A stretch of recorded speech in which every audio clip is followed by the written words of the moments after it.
23 September 2023 44 রানের innings. এই দিনটি এই ইনিংসটি হয়ে রইল বাংলাদেশের হয়ে তামিমের শেষ আন্তর্জাতিক ম্যাচ। আর কখনোই বাংলাদেশ দলের জার্সিতে ফিরছেন না তামিম ইকবাল। চ্যাম্পিয়ন্স ট্রফির দল ঘোষণার আগে নির্বাচকরা তামিমকে দলে পেতে আগ্রহ প্রকাশ করলেও তামিম নিজের ভাবনায় অটুট রয়েছেন। আর জলঘোলা না করে জানিয়ে দিলেন তিনি আন্তর্জাতিক ক্রিকেটে আর খেলছেন না।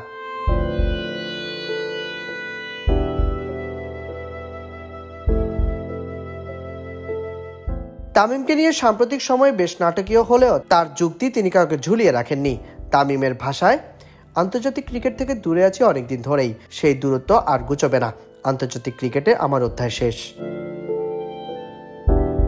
তাকে নিয়ে আলোচনা করে দলের মনোযোগ ব্যাঘাত হোক চাননি জানিয়ে তামিম বলেন, অনেকদিন ধরেই এটা নিয়ে ভাবছিলাম।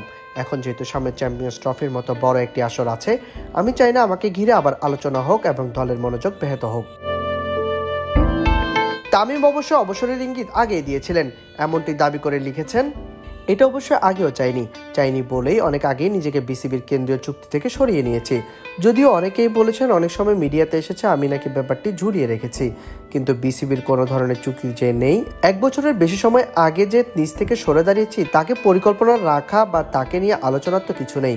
তারপরও অযথা আলোচনা হয়েছে। অবসর নেওয়া বা খেলা চালিয়ে যাওয়ার সিদ্ধান্ত একজন ক্রিকেটার বা যে কোনো পেশাদার ক্রীড়াবিদের নিজের অধিকার। আমি নিজেকে সময় দিয়েছি, এখন মনে হয়েছে সময়টা এসে গেছে।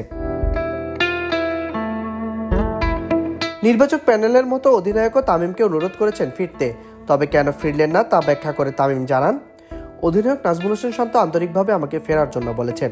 নির্বাচক কমিটির সঙ্গেও আলোচনা হয়েছে। আমাকে এখনো উপযুক্ত মনে করার জন্য তাদের প্রতি কৃতজ্ঞ, তবে আমি নিজের মনের কথা শুনেছি। মূলত ওয়ানডে বিশ্বকাপে খেলতে না পারার ধাক্কাটাই তামিমের আন্তর্জাতিক ক্যারিয়ারের ইতি টেনেছে। যদিও সন্তান সহ অনেকেই চাইতেন তিনি আবারও গায়ে জড়ান বাংলাদেশের জার্সি।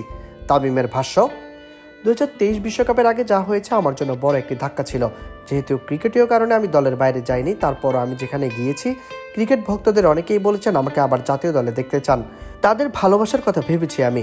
আমার ঘরে একজন অনুরাগী আছে। আমার ছেলে কখনো আমাকে সরাসরি বলেনি, কিন্তু তার মাকে বারবারই বলেছে বাবাকে আবার দেশের জার্সিতে খেলতে দেখতে চাই।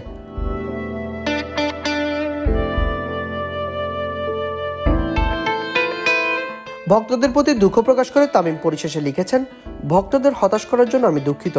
ছেলেকে আমি বলেছি তুমি যেদিন বড় হবে সেদিন বাবাকে বুঝতে পারবে। সাইদ ইবনে শামস, বিডি ক্রিক টাইম।